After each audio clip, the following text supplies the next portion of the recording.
एक ऐसा कमरा जो इंसानों की ख्वाहिशें पूरी करता है और ये कपल इसी कमरे की मदद से करोड़पति बन जाते हैं। लेकिन इनका लालच इनके लिए ही मुसीबत बन जाता है। मैट और डार्विन नाम का एक कपल अपने नए घर में शिफ्ट होता है जो कि शहर से दूर काफी सुनसान जगह पर था। मैट पेंटिंग बनाता है और डार्विन एक ट्रांसलेटर की तरह काम करती है। दोनों नए घर में शिफ्ट होने पर काफी ज्यादा खुश थे। दोनों घर की साफ सफाई करते हैं कि तभी डार्विन को अलमारी से एक मरा हुआ पक्षी मिलता है जिसे उठाकर वह बाहर लेकर आती है और जैसे ही पीछे मुड़कर देखती है तो उसके सामने से वह पक्षी गायब हो जाता है। डार्विन उसे इधर उधर देखती है लेकिन वो दिखाई नहीं देता। उधर मैट जब खिड़की से बेकार फर्नीचर को बाहर की ओर डाल रहा होता है तो उसे एक अजीब सी चाबी मिलती है। वह उस पर ज्यादा ध्यान तो नहीं देता, लेकिन तभी जब उसे दीवार पर वॉलपेपर के पीछे एक लॉक दिखाई देता है तो मैट उसी चाबी को उठाकर लाता है और उस दरवाजे को खोलता है। उसके अंदर एक पूरा सीक्रेट रूम था जिसमें काफी ज्यादा अंधेरा था। उस कमरे के अंदर जाते ही सभी घर की लाइटें ब्लिंक करने लगती है। उन्हें लगता है कि लाइट में शायद कोई फॉल्ट हो गया है, इसलिए अगले दिन वे एक इलेक्ट्रीशियन को बुला कर लाते हैं और उस कमरे को उसे दिखाते हैं। लेकिन वह भी उस कमरे को देखकर चौंक जाता है क्योंकि उस कमरे में चारों तरफ वायर ही वायर थी, जैसे पूरा कमरा ही वायर से बनाया गया हो। उस कमरे में सामने वाली दीवार के बीच में एक सर्किट भी दिखाई देता है। लेकिन हैरानी की बात तो ये थी कि पूरे घर में लाइट ना होने की बजाय भी उस सर्किट में लाइटें जल रही थी। इलेक्ट्रीशियन यह सब देखकर काफी कंफ्यूज हो जाता है और मैं इसे ठीक नहीं कर पाऊंगा साहब, यह बोलकर वहां से चला जाता है। लेकिन जाते जाते वह मैट से यह बोलता है कि साहब कुछ सालों पहले इस घर के मालिक का इसी के घर में कत्ल कर दिया गया था और तभी से ये घर खाली पड़ा है। अगर मैं तुम्हारी जगह पर होता तो इस घर को किसी भी कीमत पर नहीं खरीदता। यह सब सुनकर तो मैट भी थोड़ा डर जाता है, लेकिन इन सभी के बारे में वह डार्विन को कुछ नहीं बताता। वह इस घर के बारे में इंटरनेट पर सर्च करता है तो उसके सामने एक आर्टिकल आता है जिसका टाइटल था हाउस ऑफ ब्लड यानी खून का घर, जिसमें लिखा था कि इस घर को 1975 में एक कपल ने बनाया था, लेकिन उसके एक साल के बाद ही उन दोनों का इसी घर में बेरहमी से कत्ल कर दिया गया था। और जिस लड़के ने उन दोनों का कत्ल किया था वह लड़का कौन था, कहां से आया था, उन्हें क्यों मारा, ये आज तक किसी को नहीं पता चला। हालांकि वह लड़का अभी भी जेल में है। मैट यह सब पढ़ने के बाद थोड़ा टेंशन में आ जाता है और उसी कमरे में बैठा ड्रिंक कर रहा होता है। लेकिन बोतल खत्म होने के बाद वह सोचता है कि शायद एक बोतल और होती तो मजा आ जाता। इस पर उसके साइड में रखी लाइट ब्लिंक करने लगती है और एक और ड्रिंक की बोतल उसके सामने आ जाती है। ये देखकर तो मैट हैरान हो जाता है। जिसके बाद अगली सुबह जब डार्विन सोकर उठती है तो घर की सभी लाइटें ब्लिंक कर रही होती है। यह देखकर वह सीधे उस सीक्रेट रूम की ओर जाती है जहां पर मैट पहले से बैठा हुआ था और उसके चारों ओर कुछ महंगी और फेमस पेंटिंगें रखी हुई थी। मैट इस कमरे की सच्चाई जान चुका था और डार्विन को भी इसके बारे में बताता है कि यह ख्वाहिशें पूरी करने वाला कमरा है। डार्विन यह सब नहीं मानती। तब मैट उसे कुछ मांगने को कहता है और डार्विन भी मजाक में कह देती है कि मुझे $1000 चाहिए। तभी लाइटें ब्लिंक होती है और $1000 उनके सामने रखे होते हैं। डार्विन यह सब देखकर कुछ समझ नहीं पाती। वह मैट से कहती है कि ये सब सही नहीं है, मुझे कुछ गलत लग रहा है। लेकिन मैट में अब लालच आ चुका था। वो डार्विन से कहता है कि ये गिफ्ट ऊपर वाले ने हमें दिया है, हमें इसे स्वीकार कर लेना चाहिए, इसमें कोई बुराई नहीं है। जिसके बाद से वे इस कमरे का पूरा फायदा उठाते हैं। हीरे जेवरात, पैसा, सोना चांदी सभी कुछ उस कमरे से मांगते हैं और इकट्ठा कर लेते हैं। पैसों की पूरी दीवार बना लेते हैं। लेकिन वो कहते हैं ना कि जब सभी कुछ मिल जाता है तो इंसान बोर हो जाता है और वे दोनों भी इससे अब बोर होने लगे थे। फिर एक दिन मौका लगते ही मैट डार्विन से फैमिली बढ़ाने के लिए बोलता है, लेकिन डार्विन यह सुनकर नाराज हो जाती है क्योंकि इससे पहले भी वह 2 बार प्रेग्नेंट हो चुकी थी और दोनों बार उसका केस खराब हो चुका था, इसलिए वो इस बारे में अब सोचना भी नहीं चाहती। उन दोनों में इस पर बहस होने लगती है। मैट बाहर की ओर चला जाता है, लेकिन जब वह लौटकर वापस आता है तो उसे बच्चे की रोने की आवाज आती है।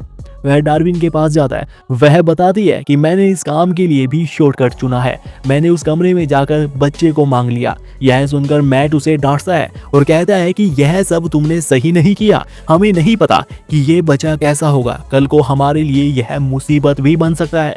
इसलिए फिर से दोनों उस कमरे में जाते हैं और उस बच्चे को वापिस करने ही वाले होते हैं कि तभी वह बच्चा फिर से रोने लगता है, जिस कारण दोनों का दिल पसीज जाता है और वे बच्चे को ऐसे ही कमरे से बाहर लेकर आ जाते हैं और उस बच्चे को अपने साथ रखने का निर्णय लेते हैं। मैट एक बार फिर से इंटरनेट पर उस घर के बारे में पढ़ता है और फिर उन पैसों में से जो उसने उस कमरे से मांगे थे, उन पैसों में से कुछ पैसे उठाकर उस लड़के से मिलने चला जाता है जिसने कई साल पहले इसी घर में मकान मालिक का कत्ल कर दिया था। मैट उस इंसान से मिलता है जो कि अब बूढ़ा हो चुका है। उस इंसान को जब यह पता चलता है कि मैट भी उसी घर में रहता है तो वह उसे उस घर को जल्दी से जल्दी खाली करने की सलाह देता है और कहता है कि वरना मैट आने वाला समय तुम्हारे लिए बड़ा दुखदाई होगा। यह सब सुनकर मैट वहां से तो चला जाता है, लेकिन जब रास्ते में वह गाड़ी में पेट्रोल भरवाता है और पैसे निकालने के लिए जेब में हाथ डालता है तो उसकी जेब में पैसे की जगह पर सिर्फ मिट्टी होती है। यह सब उसके लिए बड़ा ही शॉकिंग था। वह जल्दी से घर जाता है और पैसों को इकट्ठा करके घर से बाहर की ओर फेंक देता है, लेकिन वे सभी पैसे भी देखते ही देखते धूल में बदल जाते हैं और उसे इस पर यकीन नहीं होता। वह एक पेंटिंग को लाता है और उसे भी आधी घर से बाहर और आधी घर के अंदर रख देता है, तो उस पेंटिंग का बाहरी हिस्सा भी मिट्टी में बदल जाता है। यह सब देखकर तो मैट जैसे पागल सा ही हो जाता है। वह उस कमरे में जाकर वहां की दीवारों को तोड़ने लगता है कि आखिर इन दीवारों के पीछे क्या है, ये कमरा कैसे काम कर रहा है। लेकिन उस कमरे में चारों तरफ तारे ही तारे दिखाई देती है। उसकी छत, दीवारें, यहाँ तक कि फर्श तक भी तारों का बना हुआ था। यह दृश्य मैट के लिए हैरान करने वाला था, लेकिन वह यह समझ गया था कि इस कमरे से मांगी गई चीजों को अगर इस घर से बाहर लेकर जाएंगे तो वे मिट्टी बन जाएगी। यानी यह पूरा घर ही एक छलावा है जिसकी कोई भी चीज रियल नहीं है। जिसके थोड़ी देर बाद वह बच्चा भी रोने लग जाता है। डार्विन उसे बाहर लेकर जाने लगती है। मैट उसे ऐसा करने से मना करता है, लेकिन डार्विन उसकी एक भी नहीं सुनती। वह बच्चे को लेकर बाहर चली जाती है और उसके साथ भी वैसा ही होता है। पहले वह बच्चा जोर जोर से रोने लगता है, लेकिन उसके थोड़ी देर बाद वह चुप हो जाता है और फिर डार्विन चिल्लाने लगती है। मैट जल्दी से बाहर की ओर जाता है और उस बच्चे को उठाकर अंदर ले आता है और यहाँ पर हम देखते हैं कि जो बच्चा अभी उसकी गोद में था वो बाहर जाते ही 7 साल जितना बड़ा बच्चा बन जाता है। अब मैट डार्विन को बताता है कि इस घर की कोई भी चीज रियल नहीं है, यह सब छलावा है। अगर किसी भी चीज को हम घर से बाहर लेकर जाते हैं तो वह मिट्टी बन जाएगी। जिंदा चीज को बाहर लेकर जाएंगे तो उसकी उम्र बढ़ने लगेगी और वह मर जाएगी। जिस कारण से अब डार्विन अपने बेटे शेन को घर पर ही अपने साथ रखती है, उसे बाहर जाने नहीं देती और जब भी वह बाहर जाने को कहता है तो तुम बीमार हो यह कहकर वह उसे मना लेती है। लेकिन घर के अंदर शेन अब परेशान होने लगा है। वह बाहर जाना चाहता है, बाहर की दुनिया देखना चाहता है। वह हर वक्त खिड़की से बाहर की ओर देखता रहता है और कई बार घर से बाहर जाने की कोशिश भी कर चुका है, जिस कारण मैट और डार्विन ने अब घर की सभी खिड़कियां, दरवाजों को लॉक कर दिया है। लेकिन शेन के कारण कहीं ना कहीं अब डार्विन और मैट के बीच भी दूरियां बढ़ने लगी है। दोनों एक दूसरे को समय नहीं दे पाते, दोनों लड़ते रहते हैं। फिर एक रात ऐसा होता है कि शेन गलती से उस कमरे में चला जाता है और उस बीच में बने सर्किल के पास पहुंच जाता है जहां पर वे तीनों लाइटें हमेशा जलती रहती है।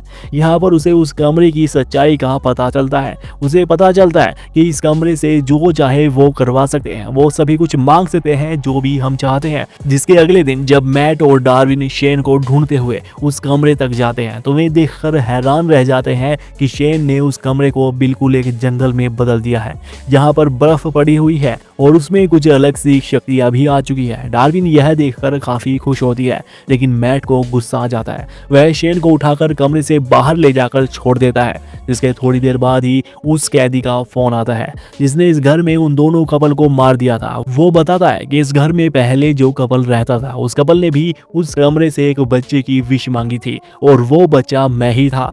वो मुझे घर से बाहर कभी जाने ही नहीं देते थे, लेकिन एक दिन उस कमरे में जाने के बाद मुझे पता चला कि अगर मुझे उस घर से बाहर जाना है, आम इंसानों की तरह जिंदगी जीनी है, तो मुझे उस इंसान को मारना होगा जिसने मुझे उस कमरे से मांगा था। और मैंने वैसा ही किया, मैंने उन दोनों को मार दिया और इस दुनिया का हिस्सा बन गया।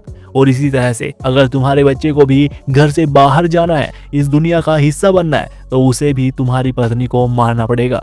उसकी ये बातें दूसरे कमरे में डार्विन भी सुन रही होती है और यह सुनकर वह अपनी गाड़ी से इस घर से बाहर चली जाती है। उसे अपनी गलती का एहसास होता है कि उसने एक इतनी बड़ी गलती कर दी है जिसका कोई पश्चाताप भी नहीं है। इधर दूसरी तरफ मैट शेन पर नाराज होता है। वो उसे उसकी सारी सच्चाई बता देता है कि तुम्हें हमने उसी कमरे से मांगा था, तुम हमारा खून नहीं हो, और अगर तुमने इस घर से बाहर जाने की कोशिश की तो तुम्हारी उम्र बढ़ने लगेगी और तुम बूढ़े होकर मर जाओगे।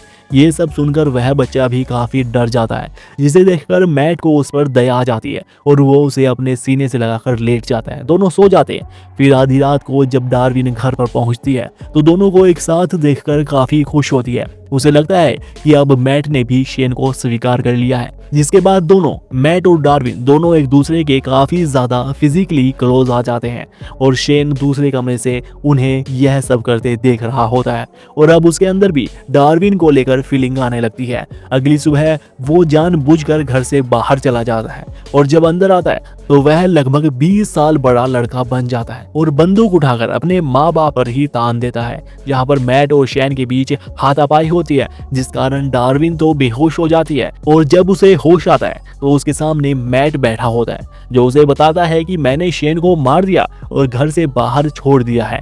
लेकिन ये सच नहीं था। दरअसल जो डार्विन के साथ था वो मैट नहीं बल्कि शेन ही था, जिसने मैट का रूप बदल लिया था और असली मैट को उस कमरे में अंदर बंद कर दिया था। इधर डार्विन को उस बहरूपिया मैट की हरकतें देखकर उस पर शक होने लगता है और उसका यह शक यकीन में तब बदल जाता है जब वह उसके साथ जबरदस्ती करता है। डार्विन वहां से भाग जाती है लेकिन गिर कर बेहोश हो जाती है। वह डुप्लीकेट मैट वहां पर आता है और डार्विन के साथ फिजिकली क्लोज होता है। इधर दूसरी तरफ असली मैट को दिखाया जाता है, जो उस कमरे में बंद है और उसकी दीवारें तोड़ने लगता है। जल्द ही वहां से बाहर आ जाता है। इधर डार्विन को जब होश आता है तो उसके दोनों तरफ, एक तरफ असली मैट तो दूसरी तरफ डुप्लीकेट मैट खड़ा होता है, लेकिन वह दोनों में से ये नहीं पहचान पाती कि इनमें से असली मैट कौन सा है। तभी डार्विन शेन के नाम को पुकारती है, जिस पर वह डुप्लीकेट मैट इधर उधर देखने लगता है और डार्विन यह समझ जाती है कि ये डुप्लीकेट है और उसे सीढ़ियों से नीचे धक्का दे देती है। जिसके बाद वे दोनों उस घर से बाहर निकलने की कोशिश करते हैं, लेकिन वे उस घर में नहीं बल्कि उस कमरे में ही होते हैं और इस कमरे को उस बच्चे ने बिल्कुल वैसे ही घर में तब्दील कर दिया था और अब वह इस घर की दीवारों को, सीढ़ियों को अपने इशारों से कंट्रोल कर रहा था, जिस कारण उन दोनों को बाहर जाने का रास्ता ही नहीं मिलता। वे इधर उधर भटकते रहते हैं, लेकिन उन्हें बहुत जल्द ही ये समझ आ जाता है और मैट एक चाल चलता है। वह उस कमरे की मदद से अपने जैसे दो डुप्लीकेट बना देता है, जिन्हें असली समझकर शेन उन पर टूट पड़ता है और इधर मैट और डार्विन उस कमरे से बाहर निकल जाते हैं, यानी डुप्लीकेट घर से असली वाले घर में आ जाते हैं, जहां पर सामने ही शेन सीढ़ियों से नीचे आ रहा होता है। वो देखते ही मैट पर हमला करता है और मैट भी उसे पकड़कर बाहर की ओर कूद जाता है। डार्विन जल्द ही दरवाजा बंद कर लेती है। शेन दरवाजे के बाहर खड़ा खड़ा जवान से बूढ़ा हो जाता है और देखते ही देखते मर जाता है और उन दोनों की जान बच पाती है, जिसके बाद से वे दोनों इस घर को छोड़ देते हैं और शहर में जाकर रहने लग जाते हैं। दोस्तों, वीडियो पसंद आई हो तो लाइक शेयर जरूर कीजिएगा और चैनल को भी सब्सक्राइब कर लीजिएगा। धन्यवाद।